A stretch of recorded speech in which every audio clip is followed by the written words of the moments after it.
বিদেশ চলে গেলে তোমার কষ্ট হই না? আমার ছাতার মাথা, তুমি আগে বিদেশ না গেলে আমি কিরাম করে বলবো যে আমার কষ্ট লাগবে না নাকি আমি আসবো না?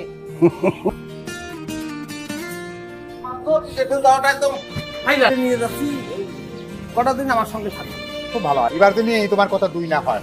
না বা এবার সেই সম্ভাবনা নেই, একদম সবকিছু ফাইনাল করা আছে। টাকা কার নামে পাঠাবো সে কথা তো ক্লিয়ার এখনো করলেন না আমারে। এই কথা তোমার কয়বার কওয়া লাগবে? আমার নামে পাঠাবে, আমার নামে। আরে এই সেটার কোশ্চেন আমাকে বারবার করে না ফেলে রাখ। এই তো খারাপ দুলাবের ব্যাপারে দিতে ভুলেই গেছি।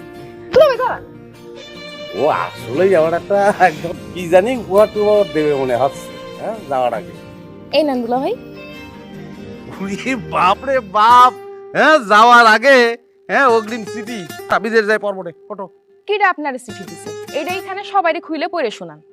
এক নম্বরে মলি, দুটো লেটেস্ট আইফোন, সব ধরনের কসমেটিক এবং প্রয়োজনে কল করে জানানো হবে। আচ্ছা অবশ্যই কল করে জানাবা, কোনো প্রকার ভুল করবা না কিন্তু, বুঝছো? নম্বরে কিটা আব্বা, তার লাগবে গোল্ডেন কালারের রোলেক্স ঘড়ি, এটা লেট। আমার লাগবে 1.5 ভরির মধ্যে এটা শীতে হার। কানের জন্য পাশা, প্রয়োজন হলে কল করাবে, অবশ্যই কল করবে, অবশ্যই করবে। এইবার যদি ও বিদেশ না যায় তারপর ওই ভিটিতে আমি ঘুঘু চড়াবো। আমার মেয়ের সাথে মিথ্যে কথা করে বিয়ে করে, হ্যাঁ? কথা করতেন না কেন? ভাবিক নিয়ে কি বিদেশ গেলেন সাথে? ওরে পড়ে না রে। তুমি বাড়ি যাবা? আমাদের কথা শুনিছো তুমি? তুমি শুনো, খাও। আচ্ছা হয় হয় স্যার, তোমার কি কি লাগবে সেটা কিন্তু তুমি আমার এখনো জানাওনি। আগে যাই বিদেশের মাটিতে পাটা ফেলাও, তারপর আমি তোমার কবারে আমার কি কি লাগবে। তুমি আমার বাপের বাড়ি থেকে আমারে নিয়ে আসতো 1 সপ্তাহের কথা বলে।